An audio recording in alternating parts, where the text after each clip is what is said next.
Okay. નમસ્કાર. Abbott astrology channel અને Abbott travel and astrology ચેનલમાં આપનું હાર્દિક સ્વાગત છે. મારું નામ છે જયેશ સાધુ અને આપણે આગળની સિરીઝમાં ગઈ સિરીઝમાં આપણે શુક્ર ગ્રહ વિશે વાત કરી હતી. હવે આપણે નેક્સ્ટ આગળ એક સુંદર બ્યુટીફુલ અને હાર્ડવર્ક પ્લેનેટ શનિ વિશે આપણે વાત કરીશું. સૂર્યમંડળમાં શનિ ગ્રહ અને આપણી જ્યોતિષશાસ્ત્રમાં બહુ મહત્ત્વનો ગ્રહ છે, બરાબર. આજે શનિ ગ્રહ વિશે આપણે થોડી ઘણી માહિતી મેળવી છે, એની ચર્ચા કરીશું.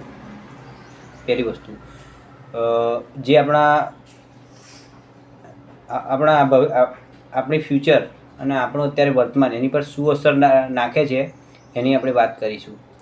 શનિ બેઝિકલી સૂર્ય ભગવાનનો પુત્ર છે અને ન્યાયાધીશ તરીકે સૂર્યમંડળમાં એને જાણવામાં આવે છે. એની પહેલાં એક બાબત તમને વાત કરું. સૌથી પહેલાં આપણે પર્સનલ એસ્ટ્રોલોજી પર વાત કરીશું. પર્સનલ એસ્ટ્રોલોજી એટલે કે જેની જન્મ તારીખ જે ગ્રહ રિલેટેડ છે, આજે શનિ ગ્રહ રિલેટેડ આપણે વાત કરીશું. સૌથી પહેલાં કે જેની જન્મ તારીખ 8, 17 અને 26 આ 3 તારીખ ધ્યાનમાં રાખજો. આ 3 તારીખમાં જે લોકો જન્મ્યા છે ને એ લોકો શનિ રિલેટેડ કેવો સ્વભાવ છે એની આપણે વાત કરીશું. એ બેઝિકલી એ બધા લોકો શનિને ડોમિનેન્ટ હોય છે, એટલે જે શનિનો સ્વભાવ છે એવો સ્વભાવ એ લોકોનામાં હોય છે. દાખલા તરીકે તમને જણાવું, શનિ એ એક મેલિફિક પ્લેનેટ છે, એટલે કે શનિ જો સૂર્યમંડળમાં શનિ ના હોત તો કોઈ કામ કરવા બાબતે કોઈ તત્પર જ ના હોત. પહેલી વસ્તુ કે શનિ એ હાર્ડવર્કનો પ્લેનેટ છે. હંમેશા મેં જોયું છે 8, 17 અને 26 તારીખે જન્મેલા લોકો બહુ હાર્ડવર્કમાં માનતા હોય છે. હંમેશા એમનો નેચર મેં અત્યાર સુધી જોયો છે એકદમ સ્લો હોય છે. શનિને બીજું નામ કહેવામાં આવે છે શનિ, એટલે ધીરે ધીરે કોઈ બી વસ્તુ, કોઈ બી કામ, કોઈ બી નિર્ણય લેવાનો છે એ લોકો એકદમ સમજી વિચારીને ધીરે ધીરે નિર્ણય લે છે. એ લોકોનું મેં પ્લાનિંગ હંમેશા જોયું છે.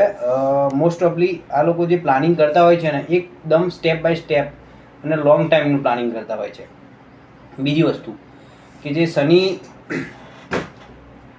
જે શનિ રિલેટેડ વ્યક્તિઓ છે ને હંમેશા શનિ એ લોકોને બહુ હાર્ડવર્ક અને એવી જગ્યાએ એમને કામ પર લઈ જાય, જેમ કે જ્યાં મહેનત વધારે હોય છે એ જગ્યાએ મોસ્ટ ઓફલી શનિવાળા માણસો બહુ કામ કરે છે.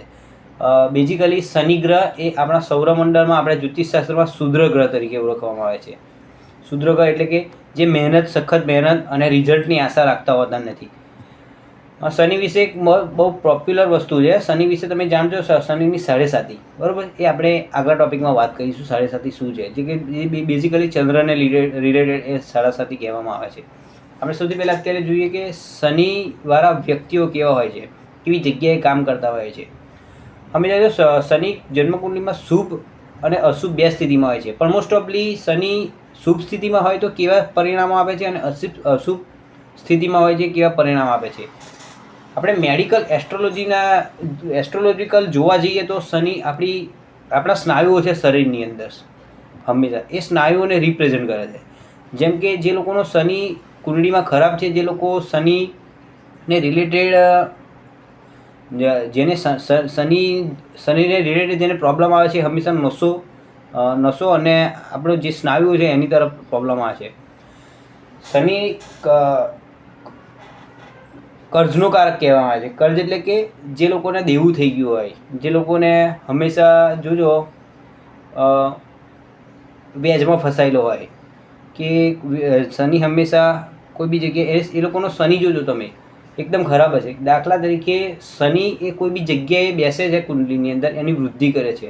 હંમેશા એવા લોકોનો શનિ મેં કુંડલીમાં જોયું છે કે જે કુંડલીના 6થા સ્થાન કર્જના સ્થાનમાં બેઠો હોય છે, એ હંમેશા એનું કર્જ વધતું જ જાય છે.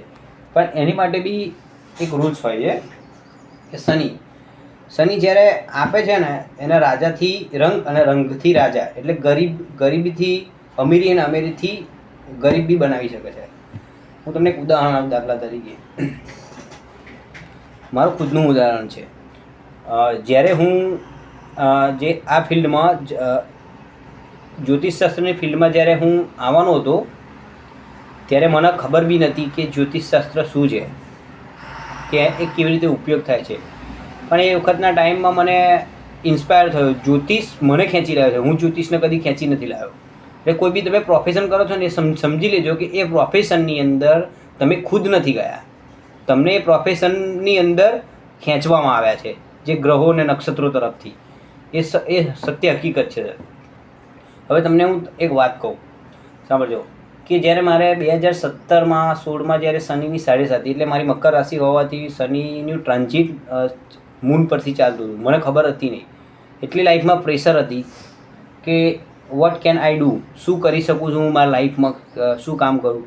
ત્યારે જ્યોતિષશાસ્ત્રએ મારો હાથ પકડ્યો. મને ખબર બી હતી નહીં કે હું જ્યોતિષની અંદર આટલું જાણકાર બની છે. અત્યારે તો સ્ટાર્ટ કર્યું છે યુટ્યુબ ચેનલ, પણ જ્યોતિષમાં હંમેશા જે વખતે મારી શનિની 7.5 ચાલુ થઈ હતી ત્યારે મેં જ્યોતિષશાસ્ત્ર શરૂ કર્યું હતું, લગભગ 7-8 વર્ષથી.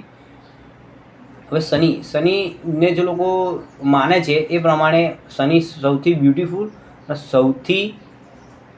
સૌથી સારો પ્લેનેટ છે કે તમને એક લાઈન દોરી આપે છે, તમે કયું કામ કરી શકો છો, તમે ધીરે ધીરે તમારો ગુરુ, જે કરિયરનો ગુરુ કે ને શનિ છે.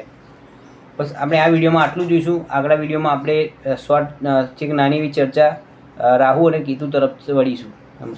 થેન્ક યુ, ધન્યવાદ.